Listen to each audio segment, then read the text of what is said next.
10계명 10번째 계명, 최고의 인생 경영 원칙 우리에게 주시는 10번째 시간에 주시는 하나님 말씀은 구약 성경 중에 출애굽기 20장 17절 한 절의 말씀입니다. 구약 성경 112면이 되겠습니다.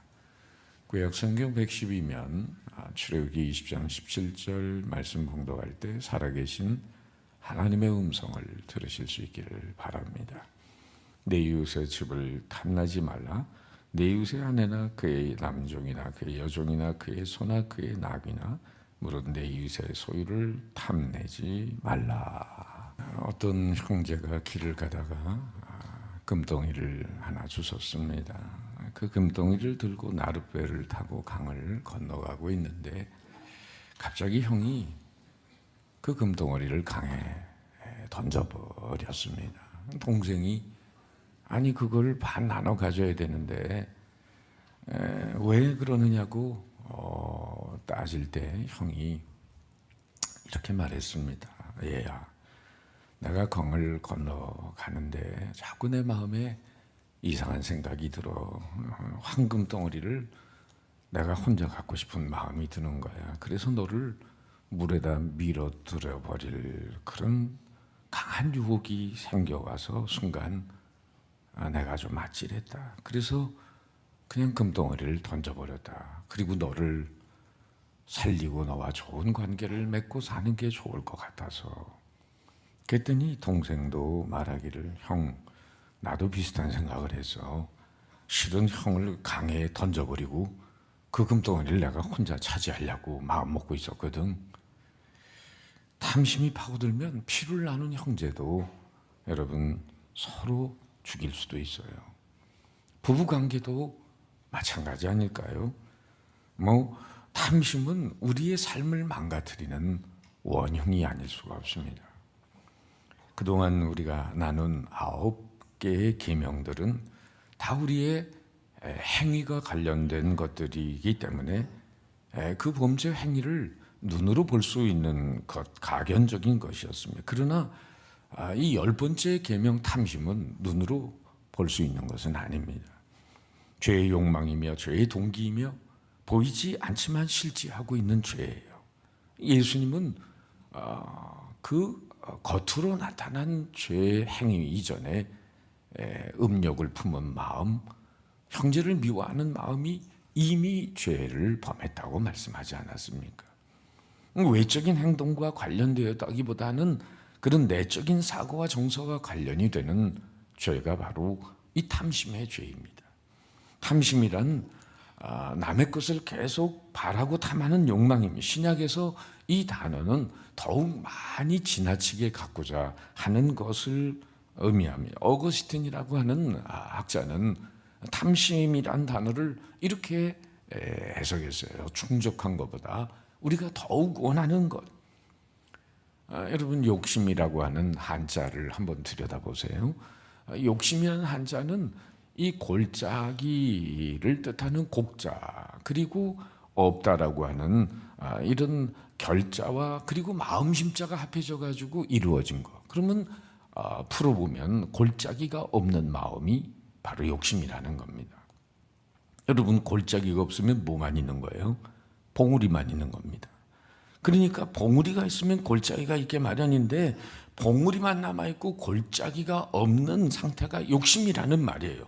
봉우리 하나 정복하고 나면 또 다른 봉우리 정복하고 싶은 이 마음, 지칠 줄 모르는 이 탐욕의 마음이 욕심이다. 신명기에서는 이 탐심을 타바라고 하는데 이것은 악한 소욕, 불법적인 욕심을 가리킵니다. 한마디로 말하면 이 탐심은 내게 소유권이 없는 것을 불의한 방법으로, 부당한 방법으로 탐하는 것이에요. 오늘 본문에 보면 소유격이 많이 나와. 무엇에 보세요. 내 이웃에 집을 탐내지만 내 이웃에 그의 남종이나 그의 여종이나 그의 소나 그의 낙이나 내 이웃의 소유. 그러니까 내게 소유권이 없는 이웃에 속한 것, 그걸 부당한 방법으로 탐을 내기 시작할 때 오늘 이 계명을 어길 수 있는 탐심의 범죄를 저지르게 되는 거예요. 그럼 이 탐심은 도대체 어떤 성격을 가지고 있나? 그 성격을 좀 조사해 보면 첫째는 가장 보편적인, 따릅시다. 보편적인 죄.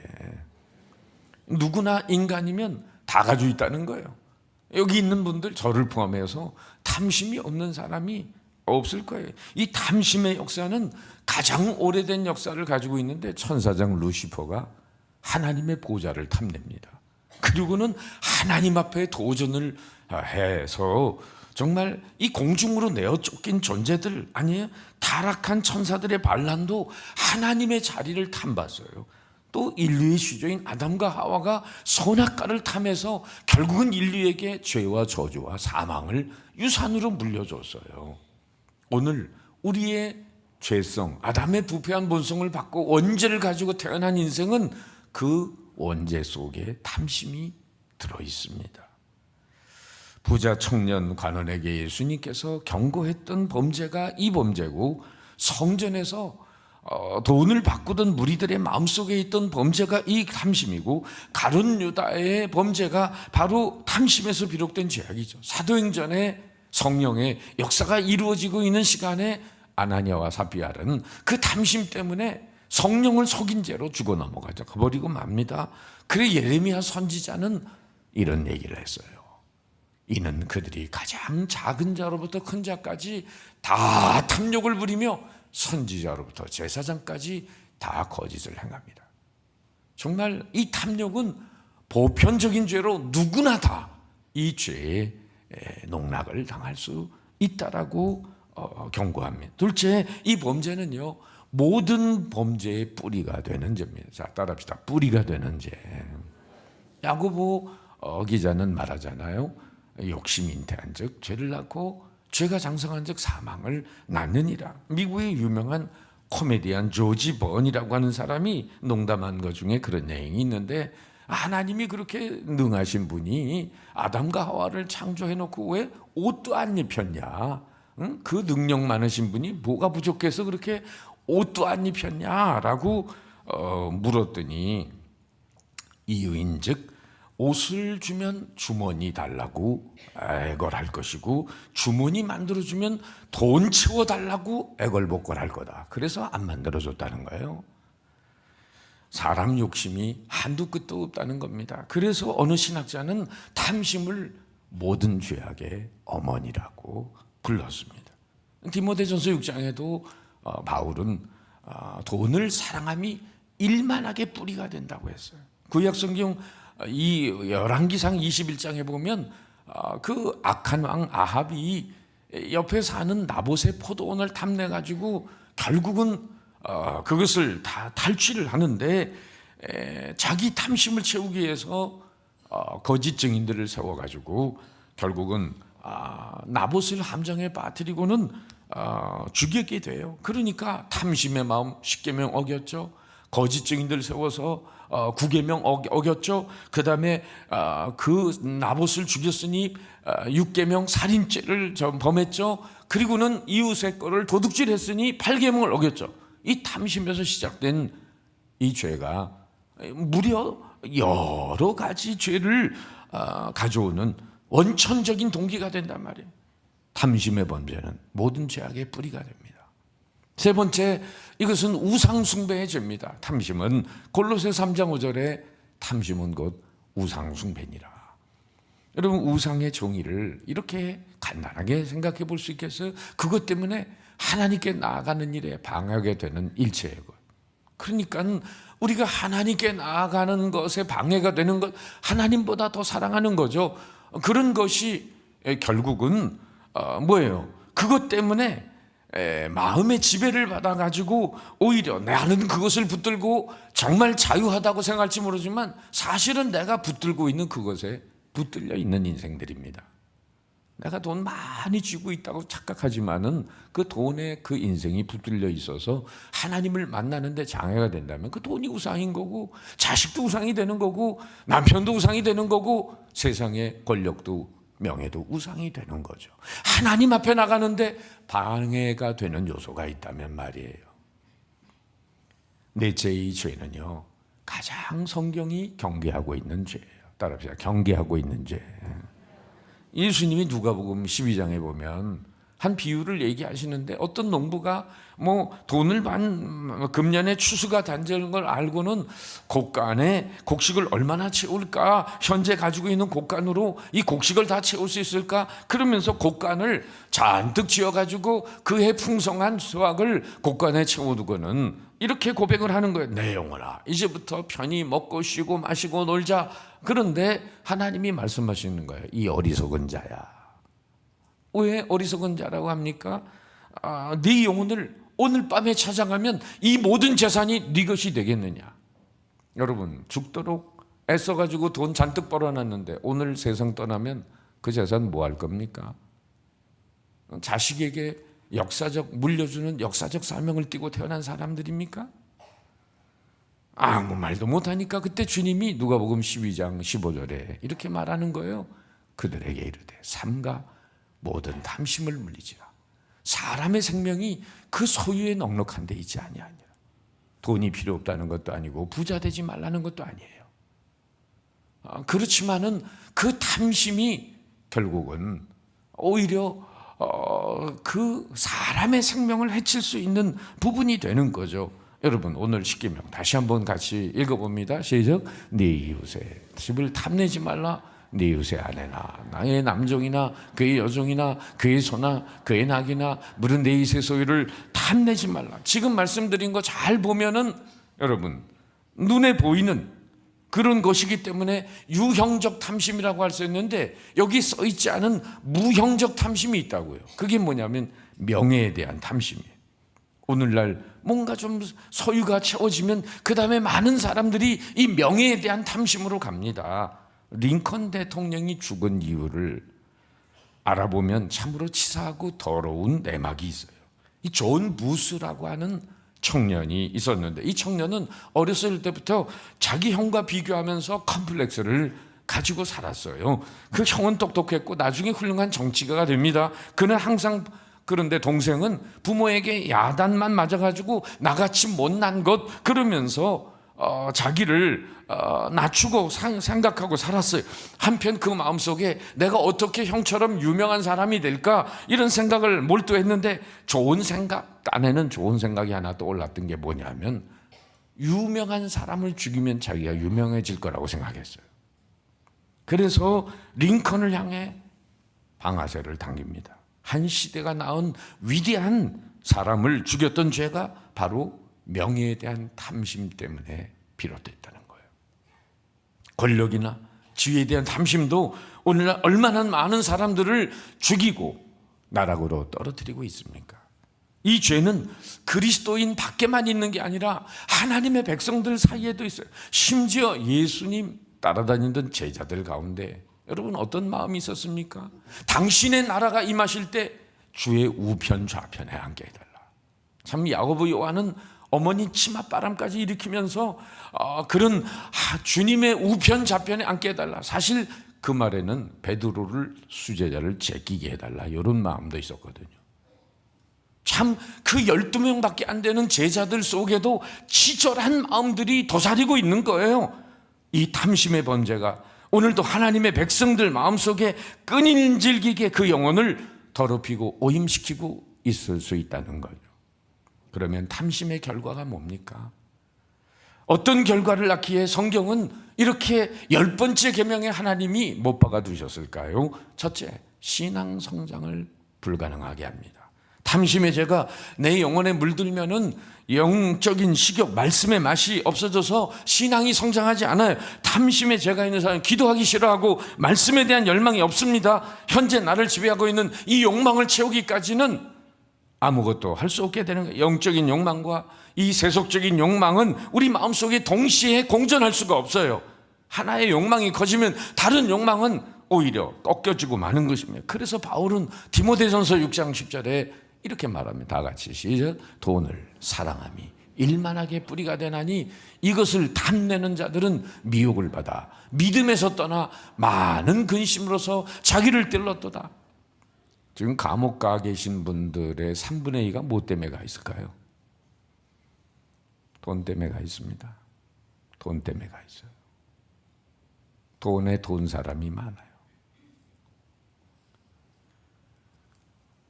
두 번째는 탐심은요, 이웃과의 건강한 관계를 위협합니다. 돈 문제가 끼어드는 순간 얼마나 많은 인간관계가 왜곡되고 파괴됩니까? 왜 그렇습니까? 돈에 탐심이 작용하는 순간 바로 우리는 이웃을 섬김의 대상으로 보는 게 아니라 이용의 대상으로 보고 있는 것입니다. 그리스도인들도 예외가 아니에요. 이런 유머가 있죠. 우리 군대 간 친구 둘 다 군대 가서도 교회 나가는데, 한 친구 배가 고파 힘든데 한 친구는 빵을 2개를 어디서 또 이렇게 챙겨놓고는 혼자서 그걸 먹는 거예요. 2개째 또 먹으니까 배가 고픈 이 병사가 성경에 이르기를 네 이웃을 내 몸과 같이 사랑하라 하셨느니라. 좀 빵 줄 줄 기대하고, 그랬더니 2개째 까먹으면서 하는 그 친구 말이, 성경에 이르기를 내 이웃의 소유를 탐내지 말라 하셨느니라. 십계명도 모르느냐? 여러분, 탐심이 작용하는 순간 인간관계는 즉각적으로 부자연스러워집니다. 순수한 관계일수록 돈의 지배를 받지 않도록 조심해야 됩니다.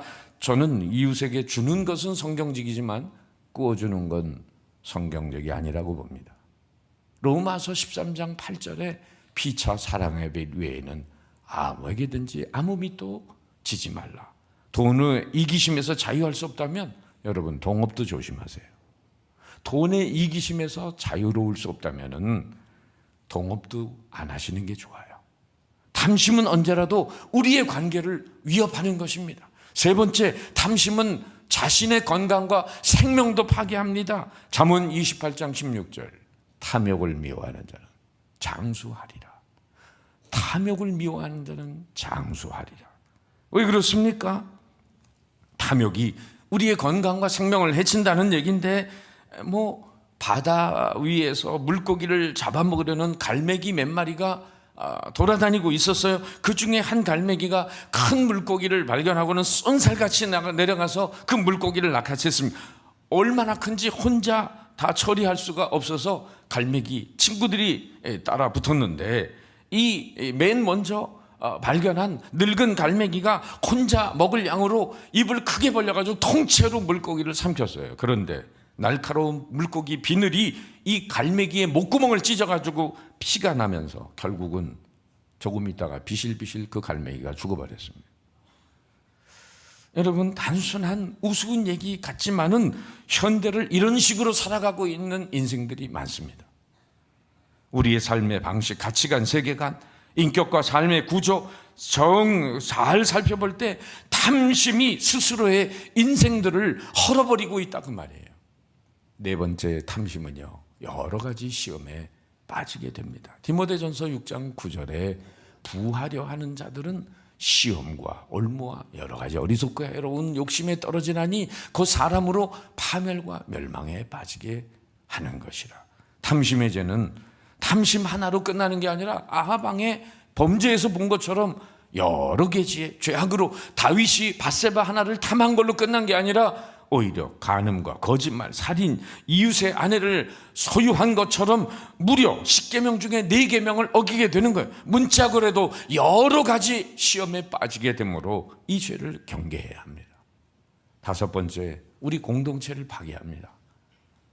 여호수아서에 나오는 대로 아간의 탐심이 여리고성에서 이겼지만은 두 번째 성읍 아이성 전투에서 보기 좋게 패배했습니다. 금덩이 하나, 외투 한 벌에 눈이 어두운 아간이 하나님의 명령을 어기고 이 탐심의 번제 때문에 결국은 이스라엘 민족은 전쟁에서 패전하고 말았어요. 한 사람의 범죄로 한 사람이 망치는 게 아니라 가정이 망치고 교회가 망치고 국가가 망치고 민족이 망칠 수 있는 거죠.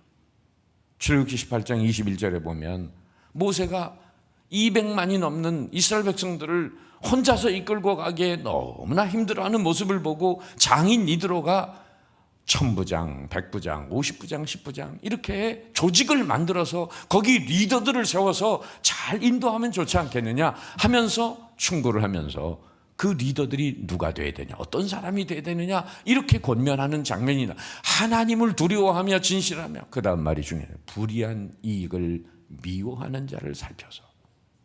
지도자, 공동체의 지도자가 되는 사람은 불의한 이익을 미워하는 자가 돼야 된다. 사도 바울이 디모데전서 3장에 보면 교회의 장로, 감독의 자격이 되는 사람을 돈을 사랑하지 않는 사람이어야 된다. 집사의 자격을 더러운 일을 탐하지 않는 사람이어야 한다라고 권면하고 있습니다. 지도자의 탐심은 지도자 자신뿐 아니라 공동체를 무너뜨리는 그런 계기가 돼요. 여섯 번째, 이 탐심은요, 하나님 나라에 들어가지 못하게 합니다. 예수님께서 부자 청년 관원에게 너 한 가지 부족한 것이 있다. 그거 팔아서 가난한 사람이 주고 나를 따라와라 얘기했습니다. 그런 예수님은 그 사람의 마음속에 있는 탐심이 영생을 소유하지 못하도록 청년의 영혼을 포박하고 있다는 사실을 들여다보고 계셨어요. 에베소서 5장 5절 다 같이 읽어보면 시작. 너희도 정녕 이것을 알거니와 음행하는 자나 더러운 자나 탐하는 자 곧 우상 숭배자는 다 그리스도와 하나님 나라에서 기업을 얻지 못하리라. 여러분, 하나님 나라는 깨끗한 나라입니다. 이 나라에 탐심을 가진 사람은 적응할 수 없습니다. 하나님 나라의 시민인 여러분은 지금부터 탐심을 버리고 사는 그런 훈련이 돼야 합니다. 자, 그렇다면 결론적으로 이 탐심의 죄를 이길 수 있는 방법이 뭐냐, 승리의 비결이 뭐냐, 몇 가지 생각해 보면, 첫째는 탐심의 자체가 죄인 걸 알아야 돼요. 탐심 자체가 죄다. 청교도 가운데 홉킨스라고 하는 유명한 설교가는 이 탐심이 행동의 범죄를 가져오기까지 4단계를 거치는데, 첫째 생각, 우리 마음에 스치는 생각에서부터 이 죄는 출발이 되고, 둘째는 감정적인 영역에 들어와서 그걸 즐기고 있는 단계에 들어가게 되고, 셋째는 의지적인 단계로 그걸 한번 해볼까 하고 계획을 세우는 단계가 되고, 네 번째는 그걸 하는 행동 단계로 들어가게 된다. 중요한 건 내 마음에 스치는 생각에서부터 무서운 파멸을 가져올 수 있다는 것이 출발되는 거예요. 그런 거로 여러분, 우리의 마음과 우리의 머리를 스치고 지나가는 뇌리 속의 생각의 한 가닥을 경계하시기를 바랍니다. 두 번째는 말씀과 기도로 자신의 마음을 거룩하게 지켜야 돼요. 시편 기자는 말합니다. 내가 주께 범죄치 아니하려 하여 주의 말씀을 어디에 두었나이다? 선반에 두었나이다. 책장에 두었나이다. 가방에 두었나이다. 주의 말씀을 내 마음에 두셔야 돼요. 내 모습을 거울의 앞에서 보듯 진리의 말씀을 가까이 할수록 내 마음의 죄가 보입니다. 그리고 진리의 표백제로 항상 때묻은 마음을 씻어야 합니다. 또한 탐욕을 이길 수 있도록 늘 깨어 기도해야 됩니다. 한 번 더 같이 읽어보죠. 시작. 내 마음을 주의 증거들에게 향하게 하시고 탐욕으로 향하지 말게 하소서. 하나님의 말씀을 향해 우리의 마음이 달려가야지 탐욕으로 달려가게 된다는 말씀이죠. 그걸 위해 기도하라는 거죠. 기도는 하늘나라의 산소를 마시는 것입니다. 기도하는 사람은 하나님을 변화시켜서 내 뜻을 이루는 게 아니라 기도하는 사람 자신이 기도하는 동안에 하나님의 뜻대로 변화해야 될 줄로 믿습니다. 그게 기도인 거예요. 세 번째는 자족하는 마음을 배워야 합니다. 디모데전서 6장에 바울이 말합니다. 자족하는 마음이 있으면 경건은 큰 이익이 되느니라. 우리가 세상에 아무것도 가져온 것이 없음에 또 아무것도 가지고 가지 못하리니 먹을 것과 입을 것이 있은즉 족한 줄로 알 것이니라. 여러분, 벌거벗고 태어나서 벌거벗고 정말 수의를 뒤집어 쓰고 세상을 떠나는데, 아시는 말씀처럼 수의에는 주머니가 없어요. 빈손으로 왔다가 빈손으로 가는 인생인데, 그런데 우리가 가지고 있는 것, 먹을 것 있으면 감사한 줄 알고 족한 줄로 알아야지. 아무것도 가지고 오지 않았고 아무것도 가지고 가지 못하는데 뭘 그렇게 싸질머지고 살아가고 있느냐. 자족하는 마음이 있어야 되지 않느냐. 오늘날 많은 사람들이 만족함이 없이 사는 이유가 뭘까요? 어리석은 사람들은 환경이나 여건에서 용기를 얻고 만족을 얻어요. 자신의 불안함, 두려움을 환경만 바꾸면 괜찮을 거라 생각하고 직장도 바꾸고 집도 바꾸고 심지어 남편도 바꾸고 아내도 바꾸고 다 바꿔봐도 소용이 없어요. 환경 달라진다고 인생 달라지는 게 아닙니다. 재밌는 얘기는 미국에 아주 돈 많은 백만장자가 있었는데 이 사람이 주식 투자를 잘못해가지고 돈을 거의 다 잃어버렸어요. 그 어느 날 은행 잔고가 얼마 남아있나 봤더니 10만 달러가 나와있어요. 10만 달러면 뭐 1억 정도 될 텐데 그 돈도 작은 돈은 아닌데 이 사람이 가졌던 엄청난 돈에 비하면 너무나 초라하다고 생각을 하고 시름시름 앓다가 급기야는 심장마비로 세상을 떠났어요. 그런데 이 사람 혈육이 없어가지고 결국은 그 10만 달러가 시골에 어렵게 농사를 짓고 사는 딱 조카가 한 사람이 있는데 그 사람한테 자동적으로 이 10만 달러가 유산으로 넘어가세요. 가난하게 쪄들려 살던 그가 10만 달러의 거금을 유산으로 받았다는 소식을 듣자마자 놀래 자빠져가지고 심장마비로 떠났다는 거예요. 아니 똑같은 10만 달러인데 한 사람은 적다고 심장마비 걸리고 한 사람은 많다고 심장마비가 걸렸어요. 앞 사람은 비천에 처할 줄 몰랐고 뒷 사람은 풍부에 처할 줄 몰랐던 거죠. 만약 그들이 평소에 자족하기를 배웠다고 한다면 불행한 일을 겪지 않아도 되겠죠. 바울은 옥중에서 쓴 빌립보서에 보면 뭐라고 고백합니까?